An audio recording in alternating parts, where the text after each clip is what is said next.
One of my first major part time jobs was at a grocery store, back when I was a junior in high school and more socially awkward than I am now, but just as sleep deprived. I saw this as a convenient opportunity to build my resume, and it was easy money. I was very familiar with the store and how the employees ranged from 16 to 50 years old. They sold high end products, which meant it wasn't sketchy. So I decided to give it a try, and sure enough, I got the job as a cashier. The first couple of weeks weren't so bad. I had to indicate my beginner skills with a training sign at the end of the register, and customers took it easy on me. Kind of like a student driver license plate, but more pleasant. But this was orientation. A couple months in, I was familiar with the basic procedures of checking people out. I just wasn't prepared for spending 8 hours a day actually interacting with people. On one day, there was an old man who had a large load to purchase. I gave my usual greetings and spiel about his day, and he was rather quiet, so I kept to swiping the merchandise. Until there was this one large bag at the corner of my eye. It stood out of place of the other boxed items, and I assumed it had something fragile, and as per store policy, we either bag fragile things separate or rubber band them. So I paused to examine the contents of the bag, and staring back at me were two beady eyes of a live lobster. I screamed and jumped back, alerting the entire front of the store. The employee who was bagging for me took like 5 minutes to calm me down and explain to me how the store sold live lobsters. And I thought I knew a lot about the store's merch, but who sells live lobsters in bags? Seriously. What was unsettling after that was that the man buying the lobsters started teasing me on how they might jump out of the plastic and pinch my fingers off. There was another major mess up when I talked too long with a nice customer who was making a large purchase. As I chatted and bagged, since nobody cared to let me a hand, she provided a couple bags of her own, ones that were made of tougher fabric than the paper and plastic ones in the store, so you could fit a good amount of items in each one. Before I knew it, I bagged everything and wished the woman a nice day.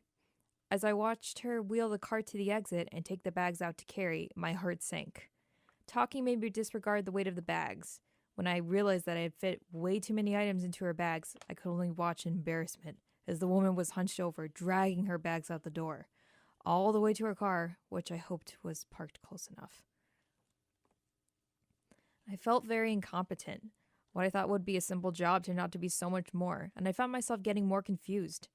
3 to 4 months in, I started having situations where the customer happened to be in a sour mood, and it would get to me. The situations usually made it seem like they wanted someone to blame for their troubled attitude, and I, looking as sleepy and pissed as usual, was the perfect target. So I would adopt what I've come to know as my resting bitch face. Besides getting fuming customers, I'd also see a couple of stragglers who'd get the wrong idea on my ethnic background. I would like to mention I was pretty much the only employee working there with some visible Asian background. One guy came up to me in particular and asked what I thought was the best rice vinegar. I like cooking, but I didn't even know that rice could be a vinegar at that point in time, so I pointed at the prettiest one. Then there was one woman who says to me before she leaves, "Happy New Year." "I'm sorry," I said, confused because it was February. "Happy Chinese New Year." She looks at me expecting a moment of recognition and gratitude that someone knew my culture. But I just put on my resting bitch face and said blatantly, "I'm not Chinese, ma'am. Have a nice day." I was getting even more frustrated going to work, to the point where I didn't even want to get out of my car. I could just drive somewhere else and get coffee, go back home in uniform, and nobody would notice. Except my boss, which was fine by me because I wasn't too fond of their militaristic attitude. But my parents were well aware of my depressed attitude towards work, and the fact that my grades slipped a bit. I thought this was more of an incentive to quit. I was just getting sick of dealing with ignorant people and having to pretend that the customer was always right. However, my mom and dad encouraged me to keep at it and said, "You never know someone's situation unless you walk a mile in their shoes," and that there are always two sides to every story. With their encouragement, I kept at it, and gradually, to my surprise, things started to get a bit easier. I started noticing certain things about the customers who would come continuously, some at the same time each week, others maybe even every night 10 minutes before the store closed. I discovered how some regulars prefer their items bagged, or even if they didn't want others to bag for them. I also picked up on how some would even start up the same conversations every visit. There was this one older woman who would always come in the store with a mask on that covered the lower half of her face, and every time I had her for checking out, she'd stare at me and assume that I was always interested in her mask, and explain in a muffled voice how she was getting dental work done. Paying attention to these encounters made work less unbearable, despite the occasional rude moments. I focused more on observing regulars and contributed what I learned from helping them out to new customers.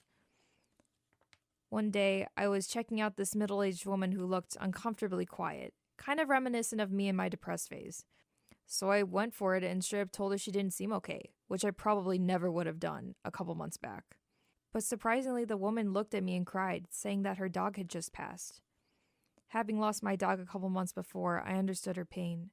I stopped everything, went around the counter, and gave her a hug, which held with the line, but I didn't care. She thanked me and seemed less sad than before, which made me feel kind of proud that I decided to care. And finally, I started picking up on random acts of kindness, where someone who I'd never met would happen to do something that'd make my day. Around Thanksgiving time, when people fought for turkeys and food, and lines would reach into the aisles, there was a woman who, at the last minute, grabbed a pack of Reese's cups and placed it on the treadmill. This seemed like a generic impulse buy until she was leaving and didn't pick it up from the belt. I stopped her so that she wouldn't forget it, and she said they were for me and wished me a happy Thanksgiving. To explain how touched and taken aback I was, I wouldn't even eat those cups on my 15-minute breaks. I waited till I got home like a total weirdo and savored the chocolate peanut buttery goodness. So I remained a cashier for a lot longer than I thought. My new hobby in observing others and picking up on their habits helped keep things interesting at work and taught me mainly how everyone is different, that you shouldn't assume things unless you've been in their shoes.